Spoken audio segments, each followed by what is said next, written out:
संसदेत वक्फ संशोधन विधेयक मंजूर झालं, पण त्याच वेळी एक टीका करण्यात आली की भविष्यात मुस्लिमांप्रमाणे इतर अल्पसंख्याकांच्या अधिकारांवरही भाजप टाच आणेल। ही टीका होत असतानाच राष्ट्रीय स्वयंसेवक संघाचं मुखपत्र असलेल्या ऑर्गनायझरमध्ये नुकताच एक लेख प्रसिद्ध झाला। भारतात कोणाकडे जास्त जमीन आहे? कॅथलिक चर्च विरुद्ध वक्फ बोर्ड वाद, असे या लेखाचे टायटल होतं। या लेखावरून वाद निर्माण झाला। यावरून विरोधी पक्षनेते राहुल गांधी यांनी ट्विट करत संघावर जोरदार टीका केली। याशिवाय केरळचे मुख्यमंत्री पी विजयन यांनीही संघावर निशाणा साधला। वाद वाढला, त्यानंतर ऑर्गनायझरनं हा लेख मागे घेतला। आश्चर्य म्हणजे या मुद्द्यावर भाजपनंही संघाचं समर्थन केलं नाही। आता प्रश्न हा उभा राहतो की हा सगळा वाद नक्की आहे काय? संघाच्या त्या लेखात चर्चच्या जमिनीसंदर्भात काय उल्लेख होता? मुख्य म्हणजे या मुद्द्यावरून भाजप संघासोबत का नाही? शेवटी संघाला नमतं घेत आपला लेख मागे का घ्यावा लागला? या सगळ्याचीच माहिती सांगणारा हा व्हिडिओ। नमस्कार, मी अदिती आणि तुम्ही पाहताय बोलबिडू। तर सगळ्यात आधी आपण ऑर्गनायझरच्या लेखात नक्की काय दावा करण्यात आला होता ते बघूयात। गुरुवार 3 एप्रिलला ऑर्गनायझरच्या वेबसाईटवर हा लेख पब्लिश करण्यात आला होता। देशभरात ख्रिश्चनांच्या कॅथलिक संस्थांकडे एकूण 7 कोटी हेक्टर जमीन आहे। अशा प्रकारे आता कॅथलिक संस्था देशात सर्वात मोठ्या गैरसरकारी जमिनीचं मालक बनल्यात, असा दावा या लेखात करण्यात आला होता। या लेखात पुढे म्हटलं होतं की फेब्रुवारी 2021 पर्यंतच्या आकडेवारीनुसार भारत सरकारकडे अंदाजे 15,531 चौरस किलोमीटर जमीन आहे। वक्फ बोर्डाकडेही विविध राज्यांमध्ये मोठ्या प्रमाणात जमीन आहे, पण ही जमीन भारतातल्या कॅथलिक चर्चच्या मालकीपेक्षा जास्त नाही। कॅथलिक चर्चकडे जेवढी जमीन आहे तिची एकूण किंमत 20,000 कोटी रुपयांच्या आसपास आहे। अशा प्रकारे कॅथलिक चर्च भारताच्या रिअल इस्टेट बिझनेसमधला मोठा प्लेयर आहे, असा दावा ऑर्गनायझरच्या लेखात करण्यात आला होता। कॅथलिक चर्चनं यापैकी बऱ्याचशा जमिनी ब्रिटिश काळात हस्तगत केल्या होत्या, असंही त्यात सांगण्यात आलं होतं। ऑर्गनायझरच्या याच लेखावरून मोठा वाद निर्माण झाला। वक्फ संशोधन विधेयकाच्या मुद्द्यावर संसदेत शांत राहिलेल्या राहुल गांधींनी यावरून लगेच ट्विट करत संघावर टीका केली। वक्फ बिलाच्या माध्यमातून मुस्लिमांवर अटॅक केला गेला, आता भविष्यात इतर समुदायांनाही टार्गेट केलं जाणार असल्याचं राहुल गांधी म्हणाले। या मुद्द्यावरून केरळचे मुख्यमंत्री पिनाराई विजयनही आक्रमक झाले। संसदेत वक्फ विधेयक मंजूर झाल्यानंतर संघ परिवार आता कॅथलिक चर्चला लक्ष्य करत असल्याचा आरोप विजयन यांनी केला। हा सगळा वाद वाढला, ज्यानंतर संघानं युटर्न घेतला। शनिवारी ऑर्गनायझरनं हा लेख आपल्या वेबसाईटवरून मागे घेतला। या सगळ्यावर भाजपची ही प्रतिक्रिया समोर आली। या मुद्द्यावरून भाजपनं संघाला पाठिंबा न देता या मुद्द्यावरून सारवासारव केली। भाजपचे प्रवक्ते टॉम वडक्कन म्हणाले की कोणीतरी एक जुना लेख डाउनलोड केला आणि तो पुढे ढकलला, तो लगेच हटवण्यात आलाय। भाजप आणि संघ कॅथलिक चर्चच्या खूप जवळचे आहेत। चर्चनं कोणाचीही जमीन बळकावलेली नाही। भाजप ख्रिश्चनांच्या बाजूने उभा राहील, असं वडक्कन म्हणाले। आता संघानं आजवर घेतलेल्या भूमिका ठाम असल्याचंच पाहायला मिळतं।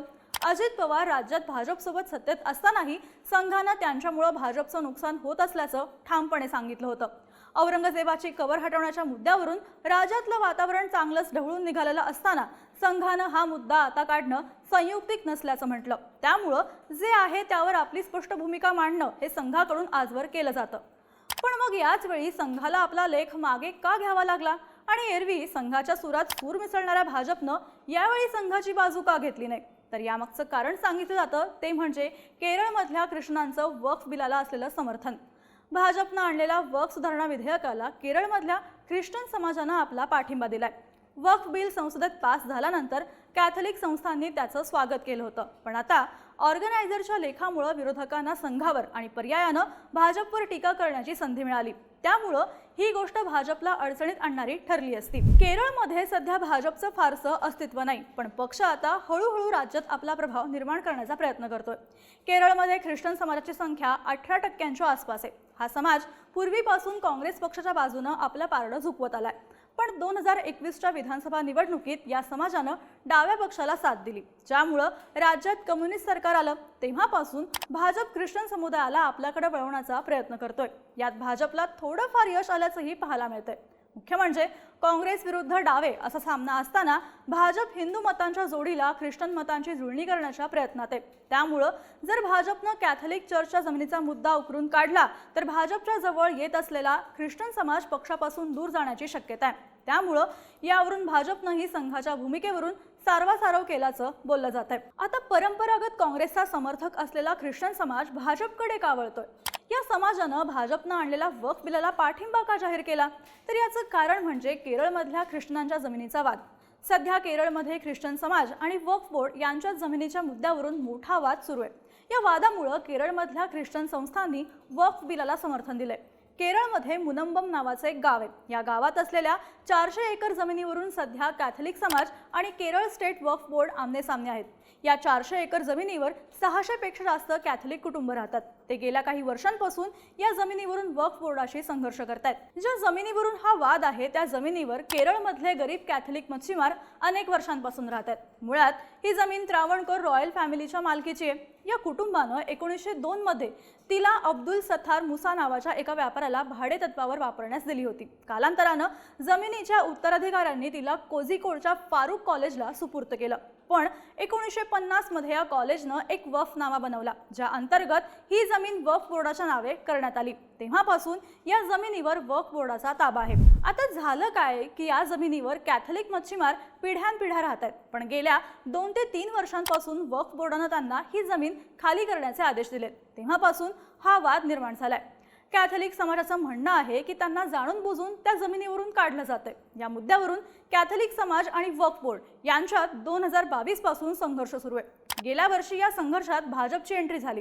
केरळ भाजपनं सप्टेंबर 2024 मध्ये हा मुद्दा उचलला। तेव्हापासून तो चांगलाच चर्चेत आला। विरोध वाढल्यानंतर नोव्हेंबर 2024 मध्ये केरळ सरकारनं एका चौकशी आयोगाची स्थापना केली, पण उच्च न्यायालयाच्या आदेशानंतर हा चौकशी आयोग रद्द करण्यात आला। तेव्हापासून या कॅथलिक कुटुंबांना बेघर होण्याची चिंता सतावत आहे। पण आता केंद्र सरकारनं वक्फ सुधारणा विधेयक आणल्यापासून या कॅथलिक समाजाला आशेचा किरण दिसतोय। त्यामुळे या समाजानं वक्फ विधेयकाला समर्थन दिल्याचं म्हटलं जातं। आता या वादाच्या निमित्तानं आणि वक्फ सुधारणा विधेयकाच्या माध्यमातून भारतीय जनता पक्ष केरळमधल्या कॅथलिक समाजाचं समर्थन मिळवण्याचा प्रयत्न करतोय। राज्यात येत्या 2 वर्षात विधानसभा निवडणूक आहेत। त्या निवडणुकीत ख्रिश्चन समाजाची मतं महत्त्वाची असतील। गेल्या काही वर्षात काँग्रेसकडून शिफ्ट होत असलेल्या मतांवर भाजपचा डोळा आहे। त्यामुळे पक्ष सध्या तरी या समाजाचा विरोध होईल अशी कोणतीही भूमिका घेण्याच्या तयारीत नाही। वक्फ बिल संसदेत पास झाल्यानंतर केरळमधल्या जवळपास 50 कॅथलिकांनी भाजपमध्ये प्रवेश केल्याचं सांगितलं जातंय। पण ऑर्गनायझरच्या या लेखामुळे भाजप आखत असलेल्या स्ट्रॅटेजीला कुठेतरी धक्का बसला असता। एकीकडे पक्ष वक्फ बोर्डाविरोधातल्या ख्रिश्चन समाजाच्या लढ्याला पाठिंबा देतोय, तर दुसरीकडे संघ कॅथलिक समाजाच्या जमिनींचा मुद्दा उकरून काढतोय असा संदेश गेला असता। यावरून ख्रिश्चन समाज भाजपवर नाराज होण्याची शक्यता होती। यामुळे पक्षाने यावर नमती भूमिका घेत कॅथलिक समाजाला पाठिंबा दिल्याचं बोललं जातंय। भाजपच्या या भूमिकेमुळे संघालाही माघार घ्यावी लागली आणि ऑर्गनायझरनं आपल्या वेबसाईटवरून हा लेख हटवल्याच्या चर्चा आहेत।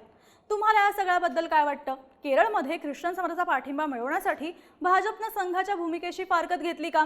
याबद्दलच्या तुमच्या प्रतिक्रिया आम्हाला कमेंट करून नक्की सांगा आणि अशाच राजकीय घडामोडी विस्तारानं पाहण्यासाठी बोल्ड भिडच्या YouTube चॅनलला नक्की सबस्क्राईब करा।